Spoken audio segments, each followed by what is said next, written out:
Hello, great family. How are you? Hoping that you're doing well. Welcome to Shaz McKenna the Dreamer channel. I'm always delighted to have you tuning into this channel. Guys, today I have an amazing story. I was just in my usual day schedule, and today I chose to do some digging. As you can see behind the scenes there, I was helping out at home. I was helping my mom in digging because it is the season whereby we dig so that we can prepare the land for some activities like planting when it's due season. So after I've done it for quite some time, I think I've been doing it. I did it as I was sharing in my previous video. Then today again I was doing the same kind of work because I'm just at home and I have to help out here and there. So I'm not the lazy one, guys. And again, so I got tired. Anyway, you can see I've done quite some good work there. So I'm yet to wind up in the other side, but after that I got really tired and I wanted to take a rest, and I came to sit down in this amazing place over here. As you can see, it's a very nice place to come and have fun. And on the other side it's a river valley, as you can see there, and then we have the other side of the river. Anyway, guys, back to me and my story. So guys, so I have a story. I've been thinking about something as I was taking a break, and I really love it that I felt I should share what I have.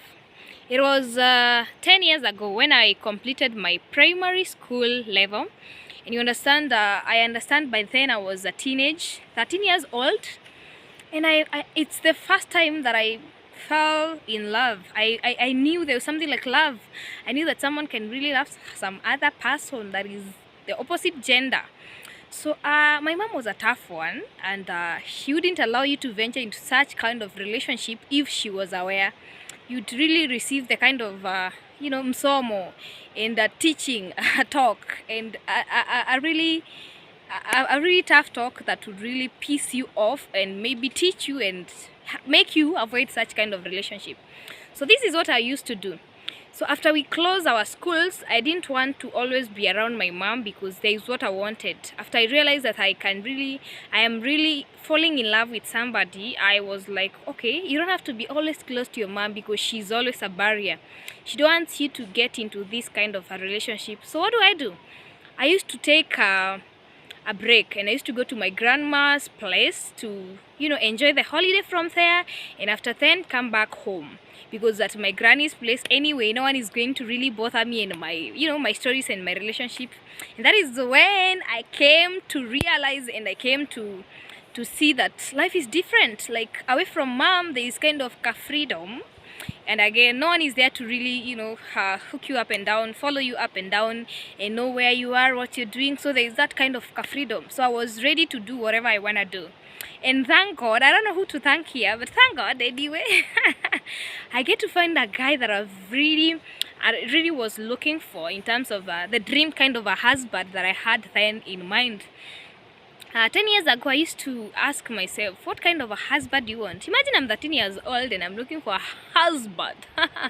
Anyway, of course, because the teenage level, we really want to fall in love. And when we venture into this thing called love, we think that we're getting to know people, and we're getting to love people who are going to be with us forever, of which most of the time, it's not the truth. It's just a belief that it's not true.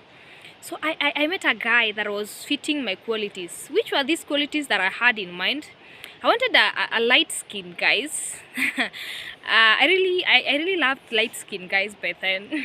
Not that light, but maybe the kind of countenance that I have. I used to love that kind. Not really tall, but taller than me. I used to love someone who has a really good taste in clothing, dressing, And again, I used to admire a guy who used to, the hairstyle was one of the things that I really used to consider then. And I was like not really classy in terms of having money, but classy in terms of how they carry themselves out, how they dress, how they do their things. And guess what, guys? Okay, I forgot to tell you something that is really important in this story. I also used to love bongo music and the kind of platinums and so on. The Tanzanian bongo music, it. So those guys, I used to love them by then, and I used to really admire having someone who is close to them, like in looks, dressing, and the way of doing things. And I found one, guys, one holiday. It was a December Christmas 2013. I went to my granny's place, and there's this boy that we used to always play around as kids, that is class 7 8.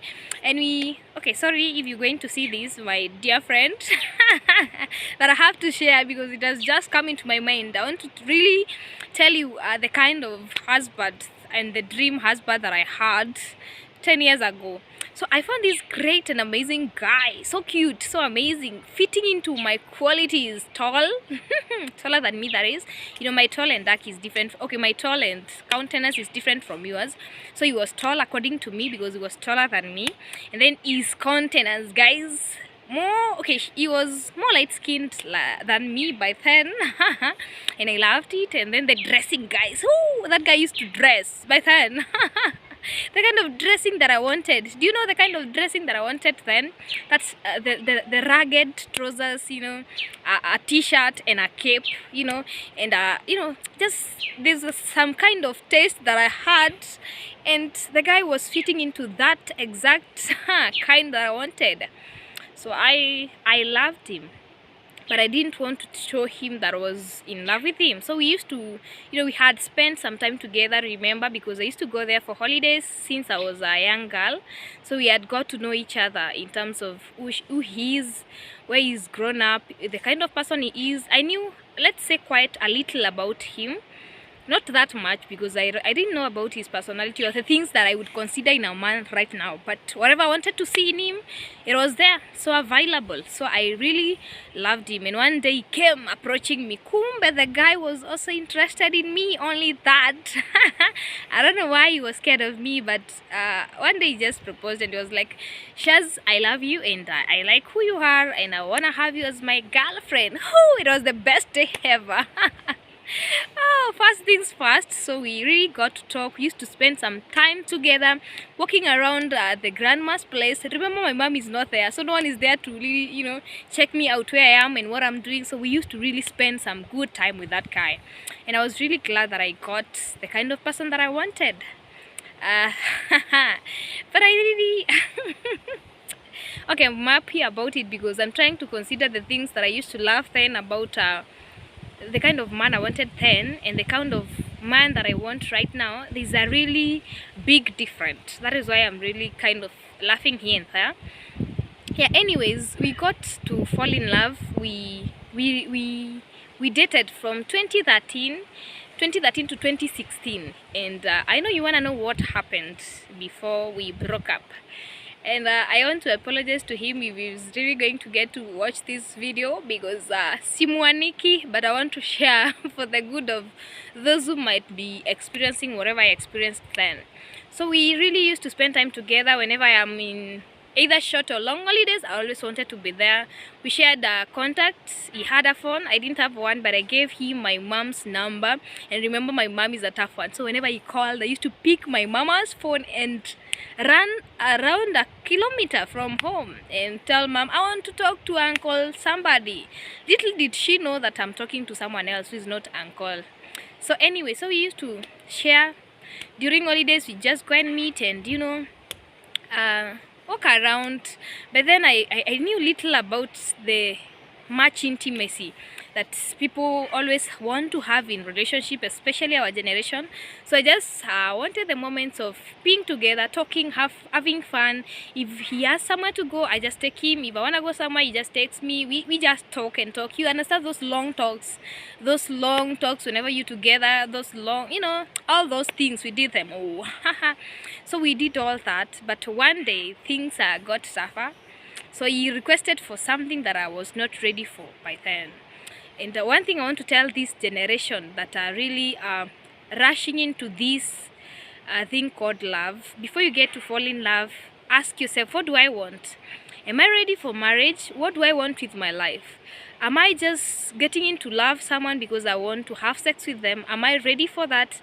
Is that what I want in a relationship? And when you put in place the things that you want with yourself, with your life, no one is going to really rush you into doing some things. So by then, that was not my my agenda. Remember, I was telling myself this is the guy that I'm going to get married to, but oh, when he got into that state, I was like, no, I'm not ready. I think I need more time to, to really complete my school. Remember, we began in 2013 when I was in class 8, and now we've dated to 2016 when I was in Form 3.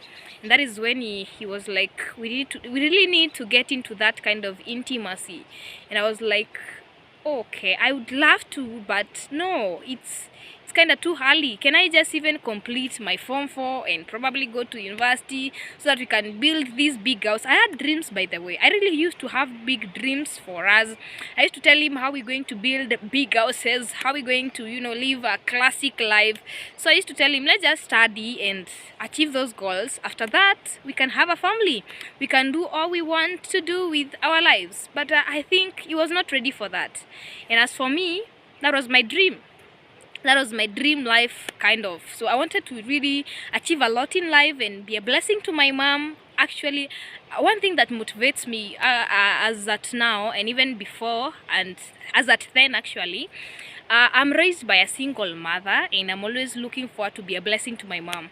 So I was telling myself, the least thing I can do is being a blessing to mom. So for me, give me time, let me do that, and then we're going to venture into this.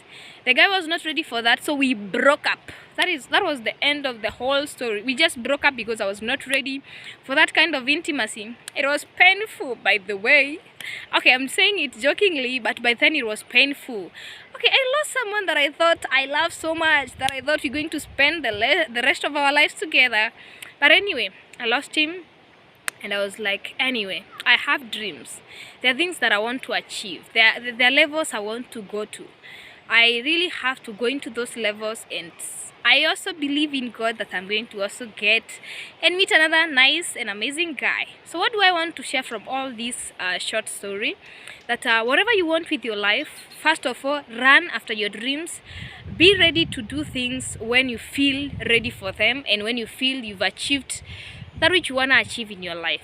Make plans, dream big, and achieve your dreams before someone comes into your life to telling you what they want with your life. Actually have your own dreams, have your own aspirations, and get ready when you feel that you're ready. When you see that you've achieved your dreams, you've achieved that which you want to achieve in life, now you're ready. You can just do what you want to do, because life is really full of things that can make you deviate from your way, that can make you not to achieve what you want to achieve if you don't focus. So focus on what you want and let nothing, not even what you love most, hinder you from achieving that which you want to achieve.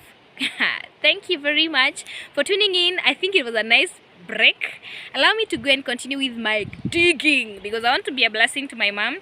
Bye. See you next time. If you're yet to subscribe, remember to subscribe. God bless you. You're a blessing.